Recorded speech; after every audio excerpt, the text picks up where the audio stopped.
it's a good start. Definitely, it's a good start. We have moved a way forward. We have come 2 steps ahead. ये स्वागत योग्य कदम आज है सरकार का।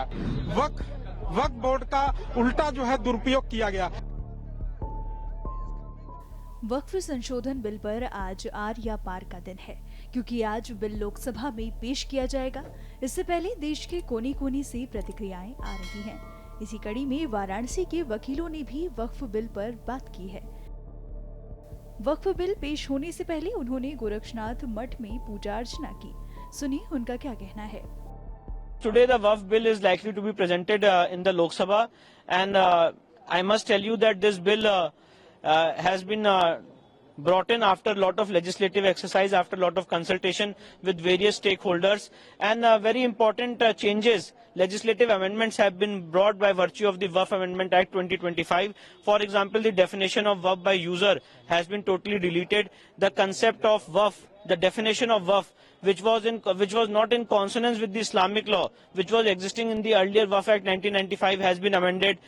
Therefore, there are a lot of checks and balances which have been brought so far as survey exercise is concerned. The draconian provision which we all know, which is Section 40, which gives unlimited powers to the Waqf board to declare any property as Waqf property, has also been repealed. Apart from that, there was one qualification under Section 85, which was the composition of Waqf tribunal, that one person has to be a Islamic law scholar. That has also been deleted. Various other draconian provisions like Section 107, 108, 108A, which gives an overriding effect to the Waqf Act 1995, has also been repealed by the present amendment bill. So this amendment bill is a step forward, I must say, but this is not complete. There are certain lacunas in this bill. There are certain areas which needs to be worked on, and for that we had given our representation before the JPC, and I feel that in future that will be considered. It was good start.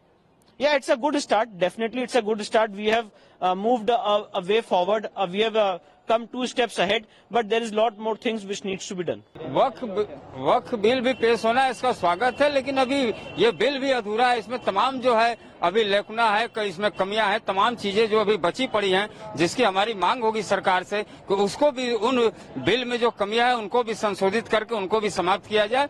वैसे ये स्वागत योग्य जो है, असीमित जो अधिकार दिया गया उस अधिकार को जो है कम किया जाए। ये स्वागत योग्य कदम आज है सरकार का। वक्फ बिल जो है ये देखिए, जब बनाया गया तो ये सोच करके बनाया गया जो है कि वक्फ बिल के माध्यम से जो है गरीब, शोषित, पिछड़े, वंचित जो मुस्लिम समाज है उसके उद्धार के लिए बनाया गया, उनको समाज में बराबरी पे लाने के लिए बनाया गया। लेकिन क्या कोई फायदा हुआ?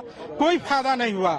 वक्फ बोर्ड का उल्टा जो है दुरुपयोग किया गया। दुरुपयोग का सबसे बड़ा उदाहरण यह है कि जब यहाँ वाराणसी न्यायालय में हम लोगों ने जो ज्ञानवापी का मुकदमा जो है किया हुआ है, तो उसमें जो विपक्षी हमारे वकीलों द्वारा कोर्ट में ये आर्गुमेंट किया गया कि जो है ज्ञानवापी परिसर जो है वक्फ बोर्ड में रजिस्टर्ड है, लेकिन वक्फ बोर्ड नंबर 100 और जो रजिस्ट्रेशन है, तो हम लोगों ने जब उसकी कॉपी मांगी कि आप उसकी कॉपी दिखाइए, तो वो लोग कॉपी दिखाने में वहां पे कि कहाँ रजिस्ट्रेशन है, कब का रजिस्ट्रेशन है, वो असफल रहे।